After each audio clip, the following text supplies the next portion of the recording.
Hello, and welcome to the KU Writing Center workshop on responding to peers' writing. My name is Emma Kostopoulos.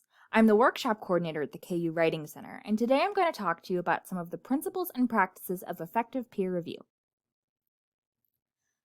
I'm sure that all of you are very familiar with graphics like the one currently up on the slide that construct the writing process as movement from pre-writing and invention to research to drafting to revision and beyond. What I'd like to talk about today is that this chart, while giving us a helpful understanding of the progression of ideas, displays an oversimplified version of what happens when we write. The writing process is, first of all, highly individual. Everyone writes differently. There's no one right way to brainstorm or to draft. The key is to find what practices are most effective for you. Next, the writing process is inherently non-linear. This means that this neat little circle doesn't accurately capture the realities of writing. You could get all the way to revision and then realize that you need to expand upon a point and go back to drafting, or that there's something you didn't explore and go back to research. There should rightly be arrows all over this picture, because you can jump from any point in the writing process to any other point. The writing process is also flexible. You can spend as little or as much time on each step as is necessary for your specific project. Finally, the writing process is a social one. You don't write in a vacuum. Every time you write, you're writing for an audience of other people who you want to see the value in your writing. By including other people in your writing process through things like peer feedback, you're ensuring that your message comes out specifically tailored to the people you're writing for. Today, we're going to cover the basics of effective peer review, starting with the fundamental concept of good communication. I'm going to talk about what steps we can take to be sure that we're communicating well with our partners, and also talk about what sorts of concerns about writing we should be focusing on in a peer review situation. So, before we really get started, I have a question. What do you generally expect to get out of having your work peer reviewed? Instructors, pause the video for a few minutes and have the class discuss their initial expectations and thoughts about what peer review should look and feel like. Remember, there are no wrong answers here. Here are some things that may have come up in your discussion. You're probably expecting that the comments you receive should be helpful to you in some way.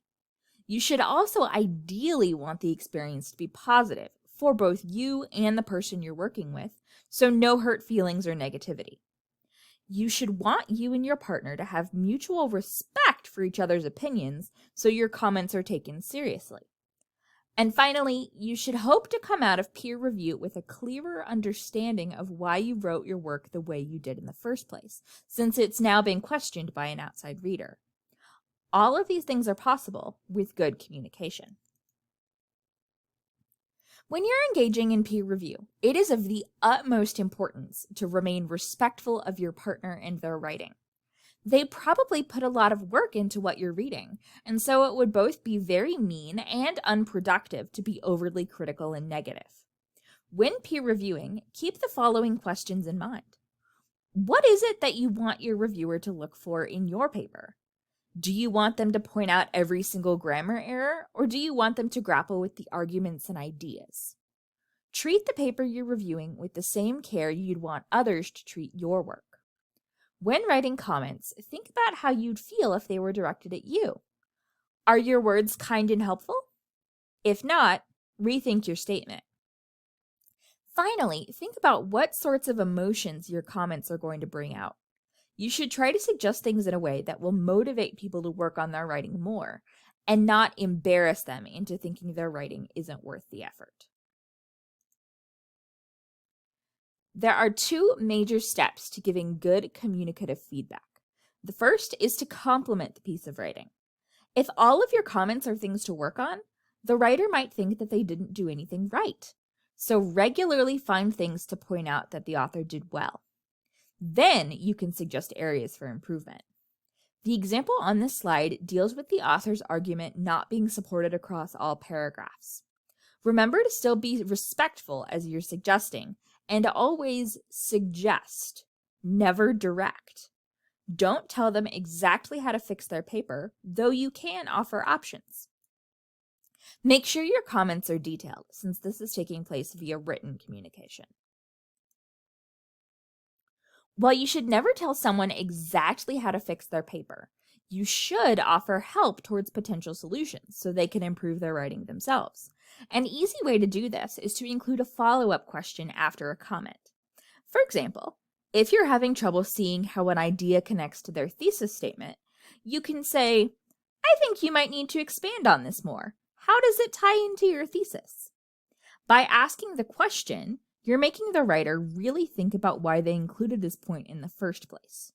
You should also be making sure that each point and paragraph they write is connecting back to their main argument.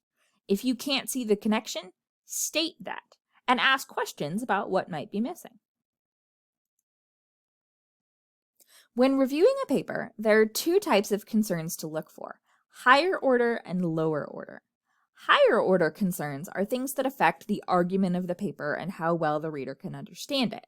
So things like clarity, depth of explanation, cohesiveness, and organization. Lower order concerns are technical errors like spelling and grammar.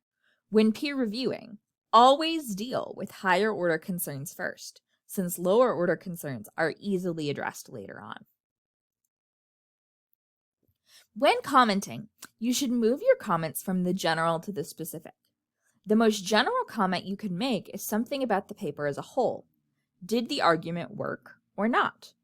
This is obviously a higher order concern, so it should be addressed first and fully.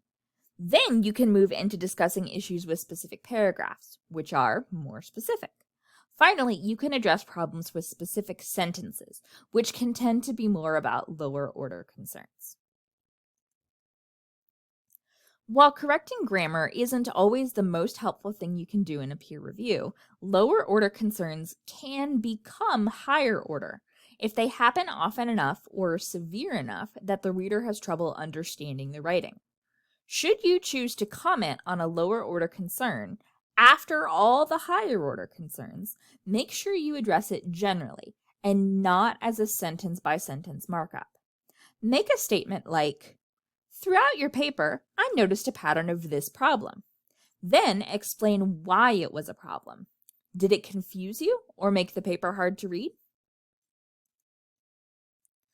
A good strategy while peer reviewing is to construct a reverse outline. For each paragraph, write out a sentence that covers the argument or point of that paragraph. See if there are any paragraphs that don't fit in with the rest of the paper or that don't support the argument as strongly. Use this as a way to structure your comments on higher order concerns. Here are some common thoughts readers have during peer review and how to combat them. The first, how can I give them feedback when I myself need help with my writing? Can be addressed by giving yourself some credit. You're a much smarter and more informed reader than you think you are, and while you're not a perfect writer, you probably know things and have skills that are valuable to others. This also addresses the next thought, that you are not qualified. You are, because you have spent your entire life reading and evaluating information.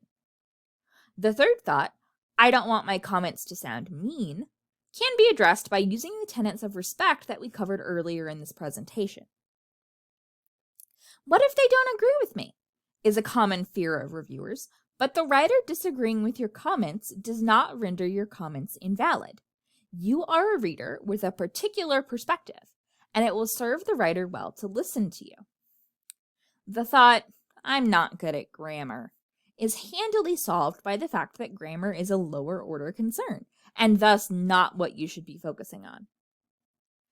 If you're afraid you don't know enough about the topic, that's actually a great benefit to the writer, because it means you can easily point out places where things aren't clear or where there's confusion and they need to provide more info. Finally, what if one of your comments is incorrect? This is a concern that is often already addressed by the peer review process itself, where a writer gets feedback from multiple readers. If others point out the concern you have, then there's probably something to it. This concludes our presentation. If you have more questions or want to schedule a consultation to work on your writing, Go to writing.ku.edu.